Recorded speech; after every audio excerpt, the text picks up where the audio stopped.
Olá!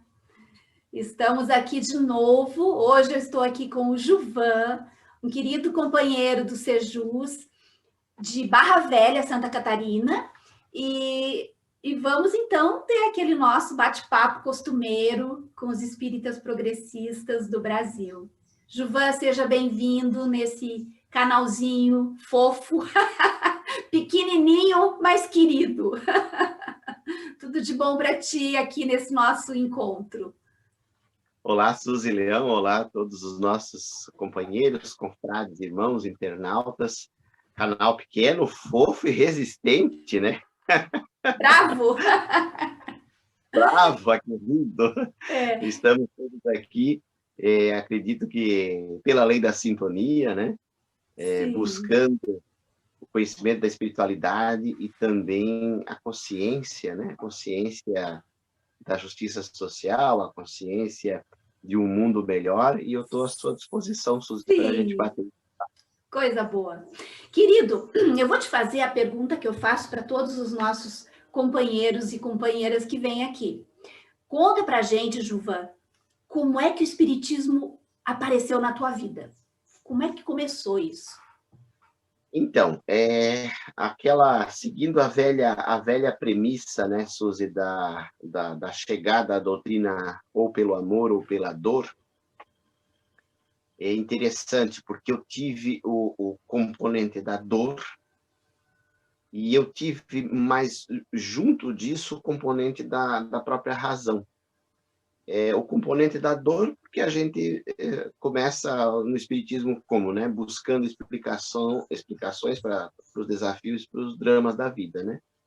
E ainda guri praticamente, 15 anos de idade, chegaram às minhas mãos os primeiros livros. Eu não lembro mais cronologicamente qual foi o primeiro livro espírita que eu li, mas o que me marcou nessa fase foi o Evangelho segundo o Espiritismo. Mas eu lembro que dos primeiros chegou o Evangelho, Sim. chegou um livro de João Nunes Maia, do médium João Nunes Maia, acho que de autoria espiritual da mãe dele, se não me engano, chamado 50 Missivas. E eu me deparei um dia com uma vizinha minha, brincando com um filho de uma vizinha minha, de um livro chamado Vida no Além, do Chico. Aqueles livros Sim. do Chico nos anos 70, Sim, de cartas de jovens. sim. E eu fui vendo aquelas cartas, aquilo foi me chamando muita atenção. Mas eu acredito que ler mesmo foi o Evangelho, e depois aí eu já fui para o Nosso Lar, no começo, depois o livro Voltei, do Irmão Jacó, que é um livro que eu tenho que, inclusive, revisitá-lo, né? Então foi por aí, foi nessa esteira. E eu trabalhava isso foi em 1990, eu trabalhava numa imobiliária que ficava muito perto da casa espírita onde eu comecei a frequentar. E eu vi um dia num jornal antigo que circulava aqui no norte de Santa Catarina, que foi mais um dos que não sobreviveram, Suzy, ao processo digital, está só Sim, de jornal a notícia, e tinha um sim. convite para uma apresentação de uma médium cantora do interior de São Paulo, que ainda hoje está nativa, chamada Marisa Cajado. Uhum. Sempre, então, ver a Marisa Cajado, o centro ficava bem perto dessa imobiliária. Sim. Eu cheguei ao centro espírita e nunca mais parei de ir. Eu fazia catequese católica e estudava a doutrina. Tu era um adolescente, né? E nesta casa eu fiquei 26 anos. Ai, que Né? Aí bonito. eu peguei funções, as gestões, né, de presidente, fui secretário, fui vice-presidente. Ali conheci a doutrina através dessa casa, que está ainda, né, na ativa, o Centro Espírita Jesus de Nazaré, fundado em 1965, ainda como uma casa de benzimentos na época, e Sim. que depois o estatuto dela já era espírita, né? E que depois foi se firmando como casa espírita. Ali foi o meu início. E a questão da dor que eu falo, né? Eu tive uma mãe, eu e minha irmã tivemos uma mãe com dependência química do álcool, né? Você sabe, né, Suzy, quem tem um familiar em Sim, casa. sim, tive casos na Toda a minha família. família sofre junto. Minha mãe desencarnou, inclusive, muito jovem, por conta dessa dependência, com 38 anos, né? Nossa, que E pecado. eu e minha irmã sempre já criados pelos avós, porque ela tinha recaídas constantes, fugia de casa e tal. E essa busca das respostas, né, Suzy, que chegaram até você, que chegaram até mim, que chegaram a 100% de quem está na doutrina, né? Porque o Espiritismo responde com racionalidade. Foi aí que eu cheguei. Eu encontrei o Espiritismo pela dor também, Giovana. Então, eu acho que é por aí, né? Cada um de nós tem o seu momento e a sua forma de encontrar. E me diz, Juvan, como é que os espíritas progressistas apareceram daí na tua vida? Então, eu sempre tive uma inclinação à esquerda. A figura lá em 1989, na eleição presidencial, eu não sabia ainda o que era esquerda e direita. Sim. Até porque tinha 14 anos de idade. Né? Mas também começando a ler e tal, a própria figura do Lula na televisão, no programa eleitoral, me chamava a atenção. Né? Embora eu lembre que a minha família, se não me engano, naquela eleição votou no Afif Domingos. Porque ele era espírita. Sabia que o Afif era espírita? Depois. Até teve uma vidente que uma vez falou que o Afif ia ganhar. E aí, naquela eleição de 89, eu também teve um outro fator também. A minha mãe, que morou aí no Rio Grande do Sul, morou em Rio Pardo, sim, ainda internada, então, a minha mãe sempre, desde a ida dela para o Rio Grande, não que ela fosse esquerda, mas ela era brisolista. Minha mãe era profundamente brisolista. E eu tinha muita simpatia pelo Brizola. Chamava atenção a figura de Lula, e eu tinha muita simpatia por Brizola. Dito até que nas eleições presidenciais, que o Brizola foi candidato, naquela outra que ele perdeu, acho que de vice do Lula, eu já votei em Lula e Brizola. Então, ali começou as minhas leituras de esquerda. Aí começou eu me filiei inicialmente ao PDT, né? Fui dirigente do PDT da minha cidade. Sim. Assim, em termos de política partidária, né, que não é o nosso tema, né, Suzy? Não, mas nós temos, né? Cada um de nós tem a sua vivência. A política partidária, você sabe que o PDT é um partido em que pese Brizola, Darcy Ribeiro, Abdias Nascimento. A política partidária no PDT, ele é um partido muito dúbio, né? Exato. Muito... Ele se perdeu um pouco com a ida do Brizola para a espiritualidade.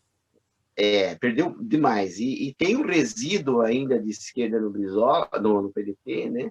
Mas isso essa dubiedade fez com que mais tarde eu migrasse para o Partido dos Trabalhadores, né? Em 2003.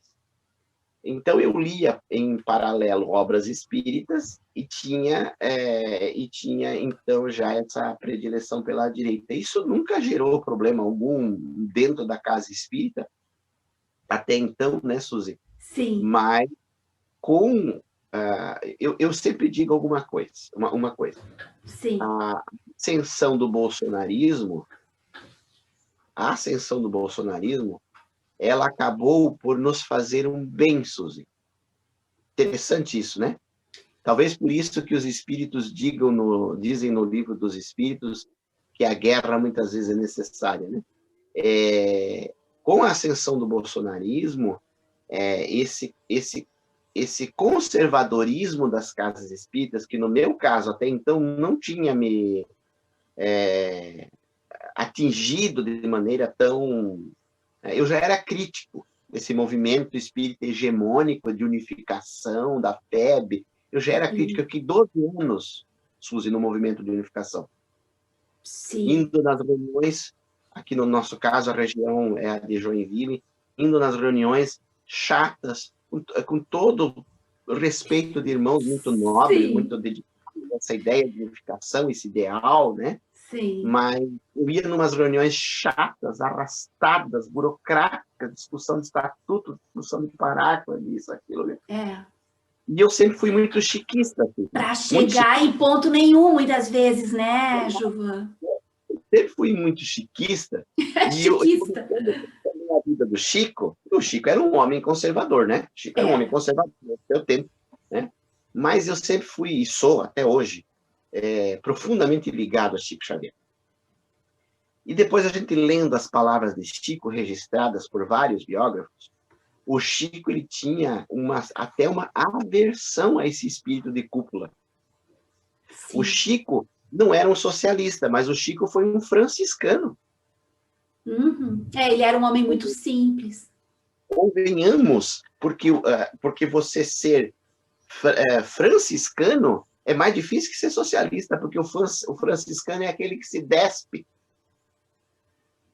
É. E aí tem essa ideia na turma da direita, né, Suzy? Ah, mas você é um socialista de iPhone, porque você tem que doar tudo. Essa ideia de ter que doar tudo, de não ter que ter uma boa casa, de não ter que ter um bom carro, essa ideia é do franciscanismo, não é do socialismo. E o Chico, apesar de não ser socialista e ser franciscano, o Chico tinha aversão a esse espírito de cúpula. O Chico alertou, né, Suzy, no final dos anos 70, em vários periódicos, né? O Chico alertou o risco, a ameaça da centralização, da verticalização, do elitismo do movimento espírita. O Chico sabia, profeticamente, que a coisa ia dar no que deu, no que está dando. Tu não tem a impressão que a FEB muitas vezes manipulava o Chico? Eu acho que a FEB fez isso, a Organização Central. O Chico meio que se deixou, sabe, levar. Os biógrafos dizem, Suzy, que dentro de casa o Chico tinha uma autonomia muito maior. O Chico era um disciplinado perante o seu público, mas dentro de casa, e a gente não vê isso, né? Sim. Ele também ditava as regras junto de Emmanuel. Ele não era aquele passivo que a gente pensa que ele era.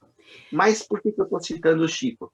Porque o Chico alertou para o espírito de cúpula, o Chico alertou para o elitismo, o Chico alertou para esses congressos pagos, essa coisa toda que você está vendo agora, essa autoajuda, não porque o Evangelho é a nossa maior ajuda, o Evangelho é a nossa maior autoajuda, mas esse formato que o movimento espírita está tomando, enveredando, né? O Chico nunca palestrou em congresso.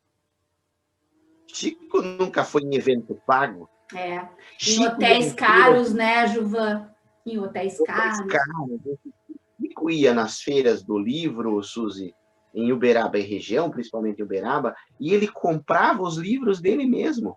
E os expositores diziam, Chico, mas o livro é teu, nós vamos te presentear. Eu disse, não, de maneira alguma. Nós temos que gerar recursos para a manutenção do movimento espírita, né?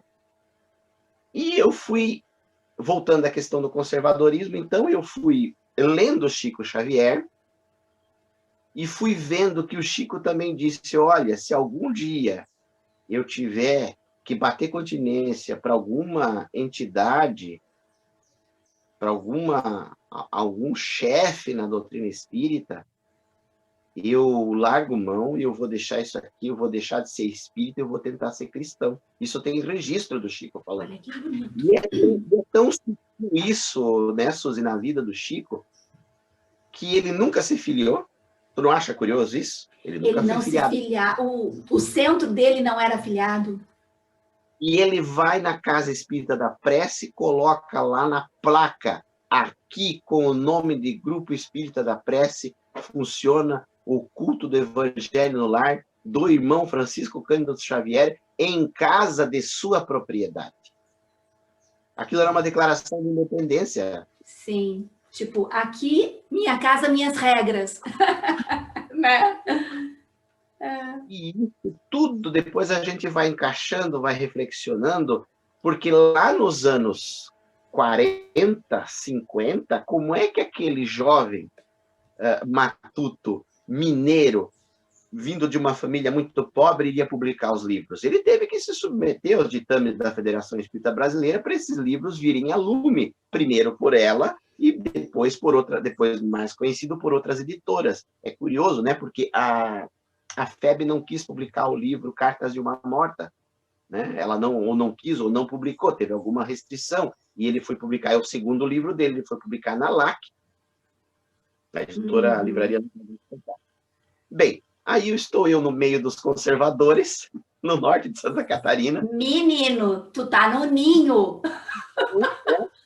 Tu tá no ninho. Passaram uns 10 anos, o menino de 15 anos já tinha 25, já questionava muita coisa. Nós lançamos, na época, em 5 ou 6 confrades, um jornal chamado Espaço Espírita, está hoje digital, mas circulou impresso há 16 anos. E esse mesmo movimento hegemônico nunca deu bola para esse jornal, Suzy. Mas é assim, nunca dá bola mesmo. Que coisa. Nunca chamaram a gente, os idealizadores do jornal, para fazer uma palestra, como uma vez até numa reunião de uma união regional, até me chamaram para falar sobre, não sobre o jornal, mas sobre comunicação social, que é a minha área.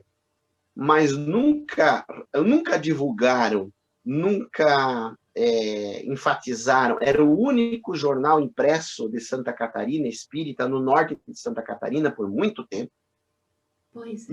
Então, esse ideal de unificação e união que eles dizem é, na verdade, unificar o pensamento deles. Deles, exatamente. Sob o guarda-chuva ideológico deles. Exatamente isso. Tem gente boa, Suzy? Muita gente boa. Muita gente devotada. Eu tenho grandes amigos hoje. A casa, depois, há 4 anos para cá, nós fundamos uma instituição. A casa que nós fundamos tem as portas 100% abertas para eles. Mas eu estar lá mais nesse formato, não. Porque daí, nessa cronologia, eu já era crítico, mas estava na minha. Nessa cronologia, Suzy, surge a ascensão do bolsonarismo. Ali é que a coisa ficou feia, Juvan. 2014 começa, essa turma fascista começa a ter orgulho da própria ignorância, da própria xenofobia, do próprio orgulho, essa ascensão, você como eu estamos no sul do Brasil, esse perfil, né? Santa Catarina. Aqui o negócio é muito feio, Juvan, muito feio. Olha, aqui é complicado. Aí você vê essas pessoas literalmente saindo do armário, né? E ontem eu ainda conversei com o confrade, que eu não conversava há muitos anos, de uma cidade vizinha, com quem nós já tínhamos tido uns embates, né? E ele reprisou tudo, Suzy, tudo. Ele disse que a cloroquina cura, que os médicos falaram que a cloroquina cura, que ele não vai tomar vacina da China, que eles continuam... um combo. É um combo, assim, de barbaridades. E patrocinado e estimulado por grandes figuras do movimento espírita. Sim. Porta-vozes, Com as quais eu tinha, algumas ainda tenho contato e gosto muito, mas algumas com quem eu rompi a ponto de bloquear no WhatsApp, tá? Teve uma eu também, Juvan. Teve uma liderança nacional que me mandou um desses vídeos de WhatsApp aí, sem pé nem cabeça, com o seguinte enunciado: esta moça calou a boca da esquerdalha arrombada. Gente do céu! O cara é um palestrante nacional. Eu disse assim para ele no WhatsApp. Eu disse, olha, meu amigo, meu irmão, meu Deus do céu. Debater ideias, tudo bem. Mesmo que essa moça não tenha base acadêmica, teórica, mande para mim analisar o vídeo. Agora, com esse enunciado, você está me desrespeitando. Primeiro, pelo uso do termo esquerdalha, que é pejorativo, e o termo arrombado, se você não sabe, isso aí é violência sexual, anal, vaginal, isso é estupro. Você não tem ideia do peso das palavras, sendo você espírita, fui lá e pum, bloqueei no WhatsApp. E bloqueou assim, no ato. Tem que bloquear, assim, não tem como. Assim eu tirei uns 200, sabe? Então essa ascensão, ela não foi nem sutil, ela foi aí de 2016 com o golpe, ela foi aí escancarada, eles botam a a fantasia verde e amarela, aquele Ai, panismo, aquilo é terrível. Se enrola naquela bandeira que chega a dar medo. e aí tudo ficou muito mais difícil. Eu, Juvan, Suzy, atendendo aos ditames de Kardec, em 26 anos da primeira casa que eu frequentei, eu nunca falei em política partidária dentro da casa espírita. Sim. Eu nunca pedi um voto. Nunca, eu também nunca. Prefeito, governador, deputado, senador, presidente da República, nunca. Mas sempre deixei claras as minhas convicções. Mas eu não levo, até pela recomendação de Kardec, eu não levo. Aqui não, aqui com a Suzy nós estamos numa tribuna livre, num espaço livre. Sim, nós não estamos palestrando dentro de uma casa espírita, né, Juvan? Tem esse confrade que eu citei agora há pouco, ele disse, mas você falou mal do Bolsonaro dentro da casa espírita. Eu digo, olha, que eu me lembre, não. Mas se eu falei numa atividade ou de grupo de estudo ou de palestra, é porque eu fui questionado. E eu não vou faltar com a minha verdade, que é a verdade do Evangelho. Se você me mostrar no Evangelho onde é que existe pena de morte, tortura, defesa do trabalho infantil, racismo, xenofobia, se você mostrar onde o Cristo, que foi um perseguido do Estado, cujas crianças da sua época foram alvo de um genocídio de Estado, que teve um perfil do conteúdo, um grande perfil do seu conteúdo, questionador da estrutura da sociedade, porque Cristo, com certeza, só não foi chamado de comunista quando disse que rico não entrava no reino dos céus, Sim. Porque o termo comunismo não existia, porque até Kardec foi chamado, né, Suzy? Lá Sim. na revista Espírita, chamaram Kardec de comunista. Os mesmos da bandeira verde e amarela da época. Sim. Essas pessoas parecem que estão reencarnando sem aprender nada, né, Juvan? Com certeza reencarnaram. E isso, Suzy, essa insatisfação foi cada vez mais crescente e eu fui, como você, como qualquer outro, né, espírita, eu gosto de usar assim, do campo progressista, né, que dá para dizer que quando a gente fala espírita progressista, parece que existe outro espiritismo e a gente sabe que é redundante, mas a gente usa... Foi uma necessidade que nós tivemos, né, Juvan, de nos batizar, assim, nos autoproclamar um nome qualquer para nos diferenciar. Exatamente. Eu, para ser um pouco mais metódico, né, como eu sou, né, eu uso espírita do campo progressista, né? Sim. Eu gosto dessa, para mim fecha melhor. Então, o que aconteceu? Eu fui conhecendo, primeiro alguém me chamou por e-mail, o Helder Viana, lá de Fortaleza, por um artigo na Revista Internacional de Espiritismo, sobre o espírita e o ódio na internet. Isso tem alguns anos, já tenho aqui a revista. Ai, que lindo isso! Essa matéria, a matéria para a Revista Internacional de Espiritismo. Se tu tiver o link dessa matéria, tu me passa que eu coloco nos comentários desse nosso vídeo. Tenho, sim. E o Helder foi um dos primeiros, assim, Juvan. Aí eu já conversava com alguns espíritas, confrades meus aqui do norte também, estão todos isolados, não só pela Covid, mas pelas diretorias das casas espíritas, todos escanteados. E conversando com nome, talvez eles não gostariam que eu declarasse nomes, né? Mas tem uns 10 aqui em volta de mim, que está todo mundo... Beijo, né, para eles. Um abração fraterno para eles. Um beijo para eles todos. A coisa chegou a tal ponto, Suzy, que um dos vice-presidentes da Federativa Espírita Catarinense botou no Facebook dele que espírita que vota na esquerda não é espírita. Meu Deus do céu! Ele acabou de criar o espiritômetro para medir quem é espírita ou não. Sim, e que todos nós estamos obsidiados e vamos para o umbral. Isso é o que todos eles falam. Como se todos não estivéssemos, né?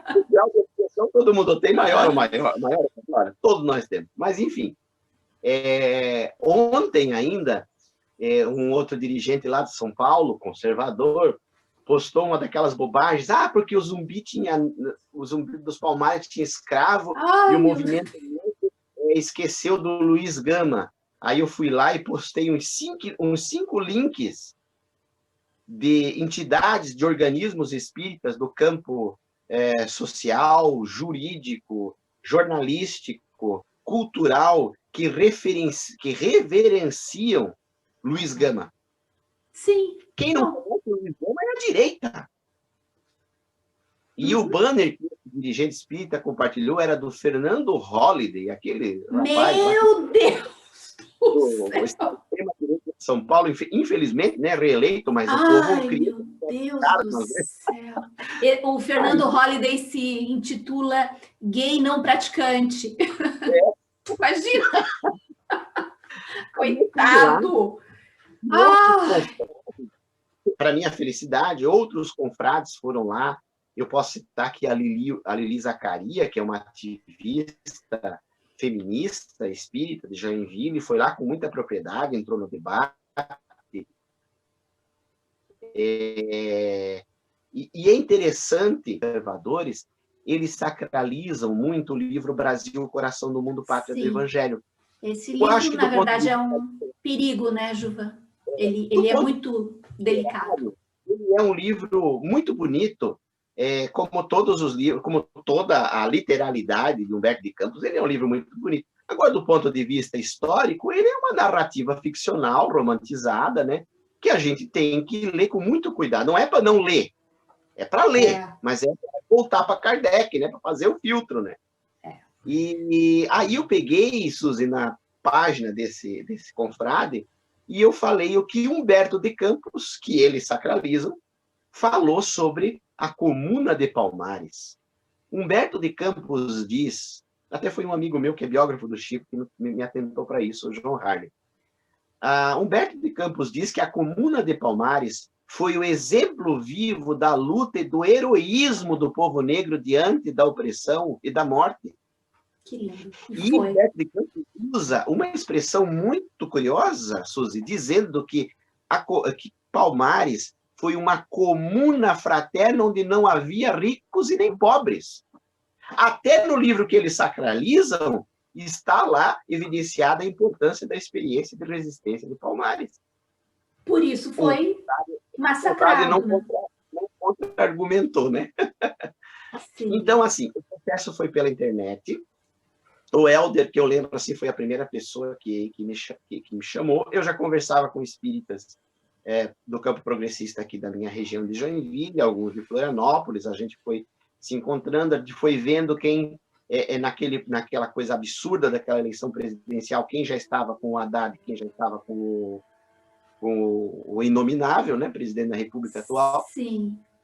Pois aí eu cheguei ao grupo do WhatsApp do Carlos Orfan, que foi o embrião do Sejus. E aí a coisa foi dimensionando, né? Aí foi efeito dominó, aí eu fui conhecendo Carla Pavão, conheci você. A gente espera um dia se dar um abraço físico e fraterno. Por favor, precisamos, né, fazer um encontro desse pessoal todo. Adriana Jaeger, que você já fez entrevista com ela, né? Gosto muito da Adriana. Sim. Tem a professora Onice Sansonovics aqui, professora de História. Aqui Onice? Sim. A professora de História aqui de Itajaí aqui pertinho, fica a 30 quilômetros. A professora Rúbia, a nossa Rúbia foi candidata a vereadora em Itajaí pelo Partido dos Trabalhadores, fez quase 1.000 votos e não atingiu a legenda. E vereador de Itajaí se elegendo com 700 votos. A Rúbia não conseguiu chegar, mas foi uma campanha linda. A questão da contagem dos votos é complicada. É complicada. Ela é justa na proporção matemática, mas ela é injusta na lista de totalização de votos, né?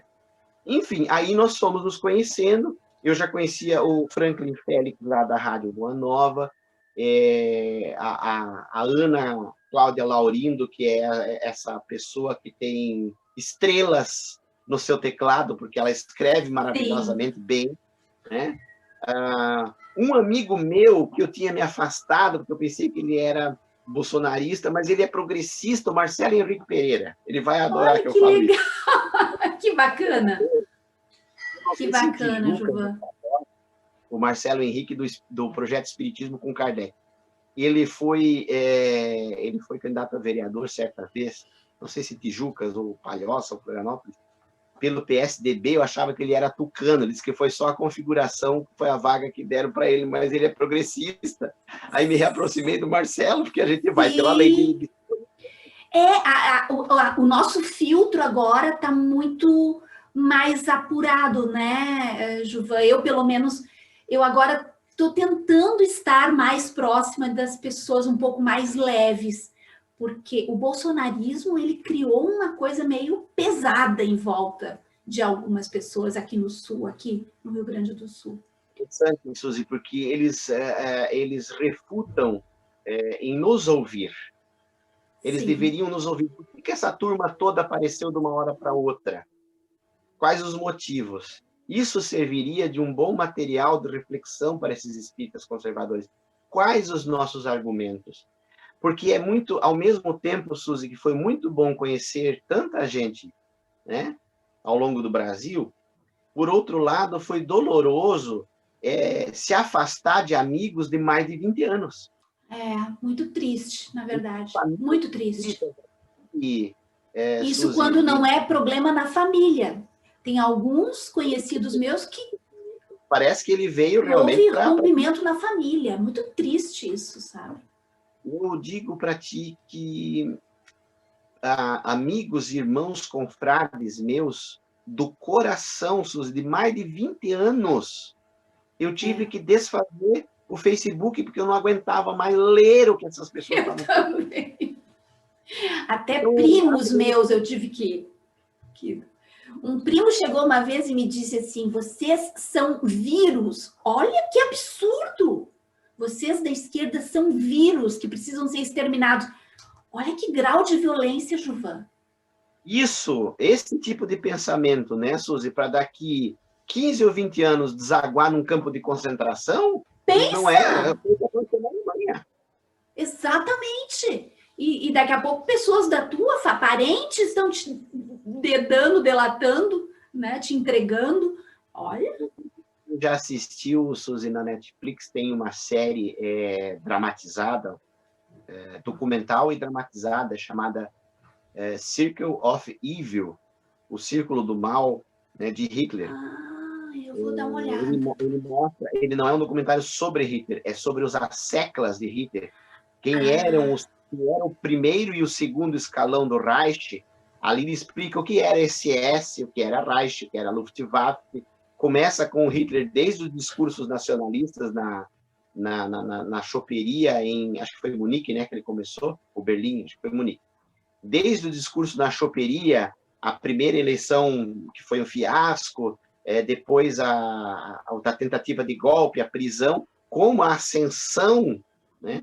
E aí você traz para o Brasil, você vê já alguns paralelos no discurso, você vê a milícia de Hitler, a defesa de Hitler da sua milícia, que depois que no Brasil tem paralelo. Então a gente está, e ontem o Emicida falou isso num canal de TV, o Emicida disse, a liberdade, ela precisa de vigilância permanente, porque nós estamos flertando com o próprio perigo.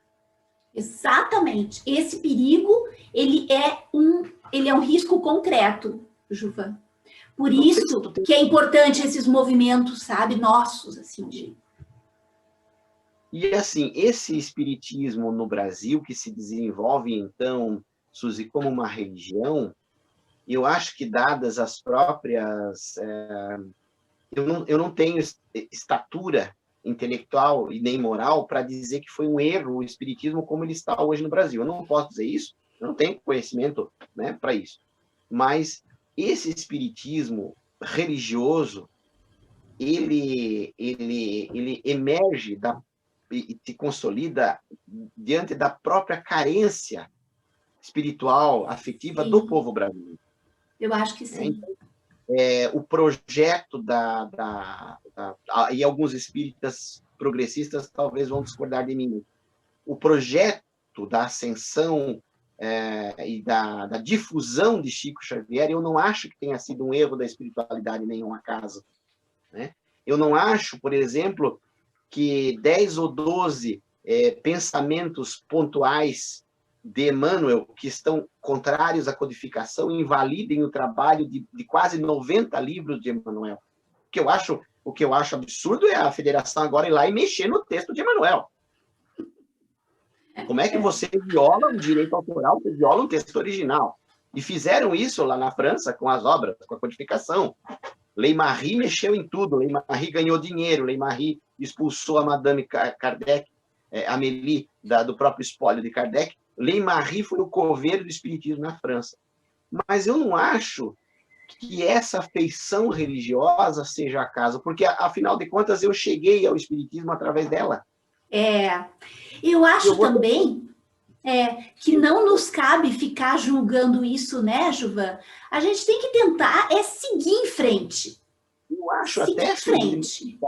Saindo do próprio Chico, a grandiosidade de pessoas que chegou à casa espírita por conta de Violetas na Janela e Zíbia Gasparetto. Claro que sim, claro que sim. Qual é o papel do dirigente espírita consciente, né, Suzy, numa casa espírita? Eu sei que até muitos irmãos do campo progressista nem frequentam mais porque não se encontram acolhidos, mas qual é o papel do dirigente, né, Suzy? É mostrar o que existe além de Violetas na Janela. Exatamente. Que os romances não são para serem estudados. O romance é para te levar pessoalmente, te dar uma felicidade. Exatamente. Né? Agora, a princípio, pode ter conteúdos literários bons, evidentemente, né? Ontem, inclusive ontem e anteontem, Suzy, a minha esposa, ela está estudando para algumas disciplinas do doutorado, e ela comprou um livro que foi sugerido, o doutorado dela em Patrimônio Cultural e Sociedade, e ela comprou um livro da Judith Butler, que é necessário como referência desse doutorado que ela faz. Não é um livro sobre questões de gênero, é uma obra de 2008 da Judith Butler, que eu nunca tinha lido nada dela, ela faz uma análise da guerra e da violência. Não vou lembrar o título aqui agora, mas também do luto, que daí é a parte específica que a minha esposa estuda. E eu folheei ontem e anteontem alguns capítulos. Gente, o espírita que fala mal de Judith Butler nunca abriu uma página do livro do que essa pensadora contemporânea... Ela é maravilhosa. A análise dela da violência, nesse capítulo que eu li, da violência coletiva, individual e da violência que está em nós, é algo de uma profundidade, e os espíritas estão demonizando a tal da ideologia de gênero, entre aspas, que é uma paranoia, que não existe isso.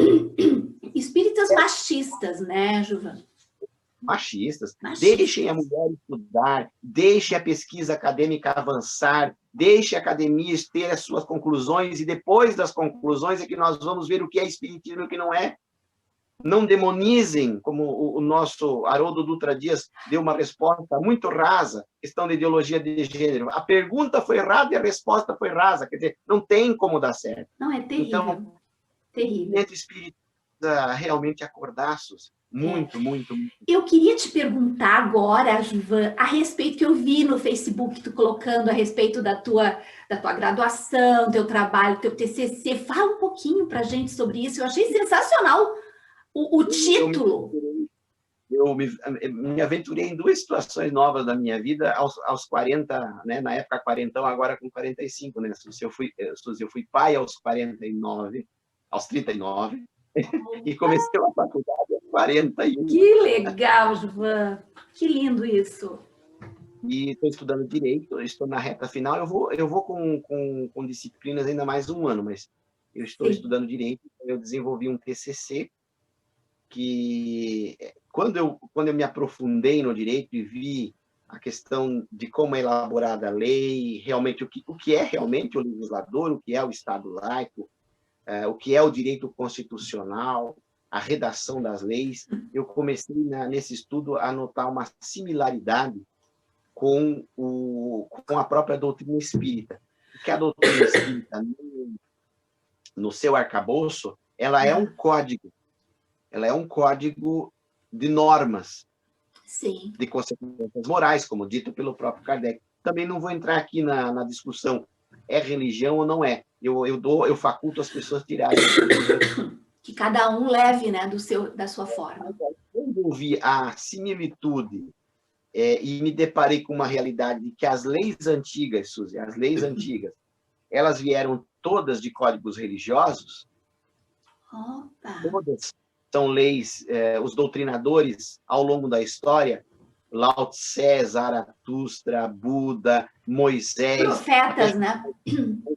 Máxima, que é Jesus, esses doutrinadores todos eram religiosos. Então, a fonte da norma de conduta, ela acaba sendo religiosa. E aí, no TCC, eu me propus a fazer uma correlação entre o direito e a doutrina espírita. De que forma? Que bacana. Eu peguei a Declaração Universal dos Direitos Humanos, de 1948, e a obra de Kardec, mas principalmente o Livro dos Espíritos. Eu vou em outras fontes, mas principalmente o Livro dos Espíritos, e eu fiz uma análise, uma correlação de temas e de normas. E é curioso, Suzy, porque a minha tese, a minha banca foi segunda-feira passada, e eu não entrei diante de uma banca acadêmica para provar que espírito existe, que reencarnação existe, que divinidade existe, que o, entre aspas, sobrenatural existe. Eu provei eu entrei na banca para uma análise de conteúdo, mostrando que as ideias da Declaração Universal dos Direitos Humanos, elas foram antecipadas em 93 anos pelo texto de Kardec, ou, se quiser, dos espíritos. Nós sabemos, né, Suzy, que é dos espíritos. Nós sabemos que é dos espíritos, mas eu não defendi isso na banca. Na banca é Kardec escrevendo. Foi um trabalho coletivo, né, entre encarnados e desencarnados. Mas é que perante uma banca da ciência material, da ciência funcional, né, Suzy, eu não vou... Como é que eu vou... Não, né? Não. E também não vem ao caso, né? Não era a tua...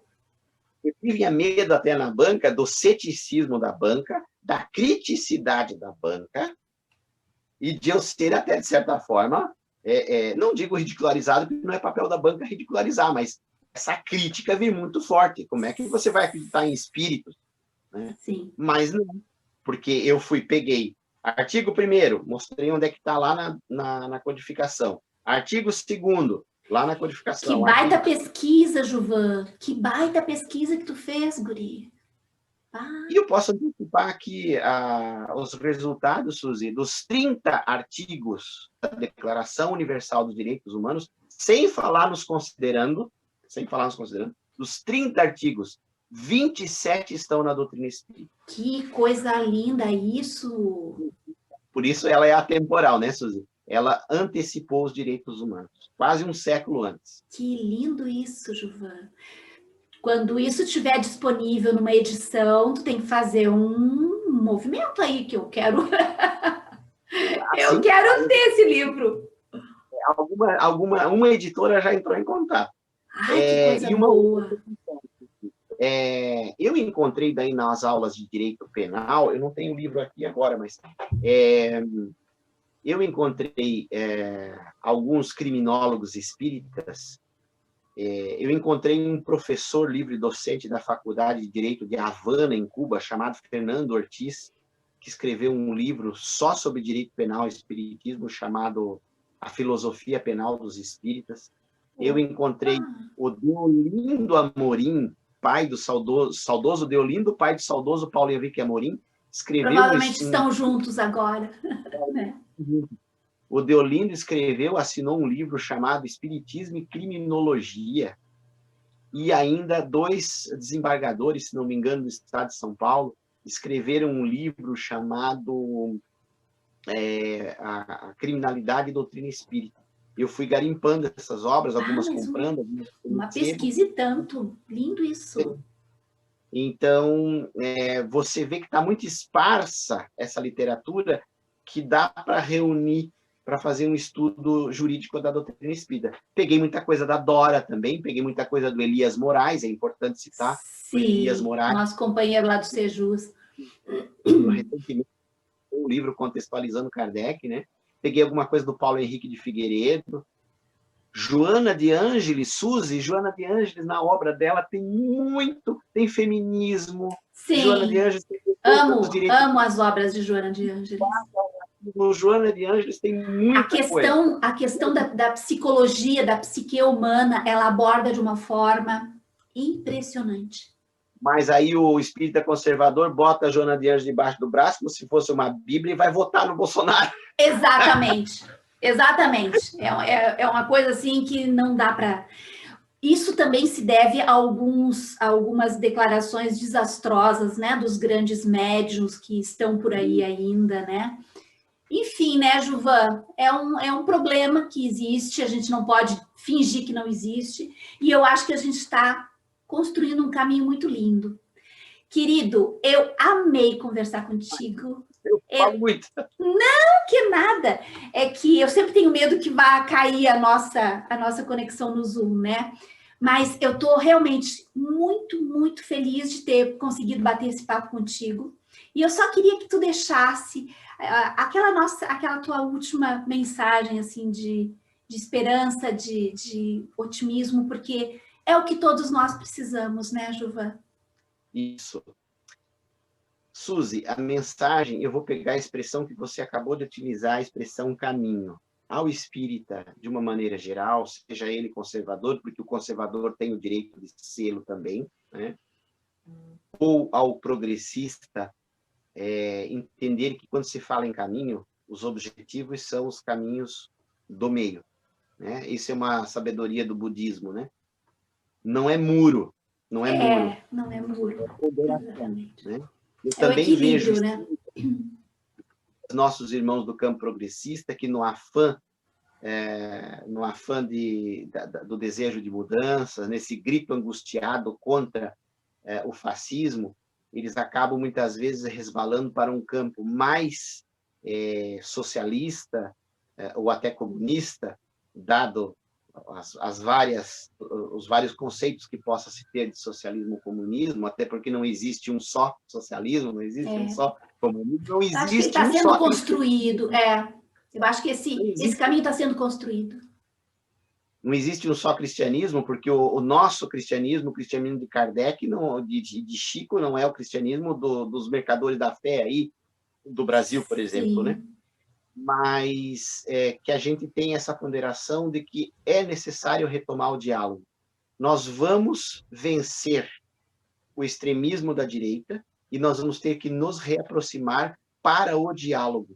Eu gosto de muita gente no campo espírita conservador, mas o caminho é do meio. E mesmo os espíritas da esquerda, outro dia eu vi uma página lá que tem o Jesus com a boina do Che. Eu também não acho que é por esse lado, essa coisa muito caricata também da esquerda. O povo está se divertindo um pouquinho. Nós temos que entender Stalin, nós temos que entender os ícones aí da esquerda, Trotsky, nós temos que entender tudo isso, mas também dentro do tempo deles, porque houve erros muito graves. Sim. Se intitularam comunismo. E ainda há, por exemplo, o regime como o da Coreia do Norte, que aquilo lá é meio feudal, né? Aquilo lá não é comunismo, né?